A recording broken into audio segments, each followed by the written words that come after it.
ഇറാനിലെ നിലവിലെ ഭരണകൂടത്തെ അട്ടിമറിക്കുന്നതിനായി രാജ്യത്തെ കുർദ് വംശജരെയും കുർദിസ്ഥാനിൽ ഫ്രീ ലൈഫ് പാർട്ടി പോലുള്ള സായുധ ഗ്രൂപ്പുകളെയും അമേരിക്കൻ രഹസ്യാന്വേഷണ ഏജൻസിയായ CIA പ്രോത്സാഹിപ്പിക്കുന്നതായി ആരോപണമുണ്ട്. ഇറാനിൽ കുറച്ചുകാലമായി നിലനിൽക്കുന്ന സർക്കാർ വിരുദ്ധ പ്രക്ഷോഭങ്ങൾക്ക് കുർദിഷ് ഗ്രൂപ്പുകൾ നൽകുന്ന പിന്തുണയെ സാമ്പത്തികമായും സൈനികമായും ശക്തിപ്പെടുത്തുകയാണ് CIAയുടെ ലക്ഷ്യമെന്ന് കരുതപ്പെടുന്നു.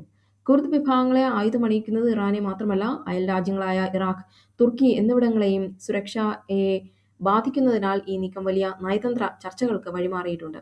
തങ്ങളുടെ രാജ്യത്തെ വിഭജിക്കാനും സമാധാനം തകർക്കാനും അമേരിക്ക കുർദ് വിഘടനവാദികളെ ഉപയോഗിക്കുന്നുവെന്ന് ഇറാൻ ഭരണകൂടം പലതവണ ഔദ്യോഗികമായി ആരോപിച്ചിട്ടുണ്ട്. ഇറാഖിന്റെ വടക്കൻ മേഖലയിലുള്ള കുർദിഷ് വിഘടനവാദി ഗ്രൂപ്പുകളുടെ താവളങ്ങൾ ലക്ഷ്യമിട്ട് ഇറാൻ വൻതോതിലുള്ള മിസൈൽ, ഡ്രോൺ ആക്രമണങ്ങൾ നടത്തി തങ്ങളുടെ രാജ്യത്ത് അസ്ഥിരതയുണ്ടാക്കാൻ ശ്രമിക്കുന്ന ഭീകരവാദികളെ നശിപ്പിക്കാനാണ് ഈ നീക്കമെന്ന് ഇറാൻ അവകാശപ്പെട്ടു.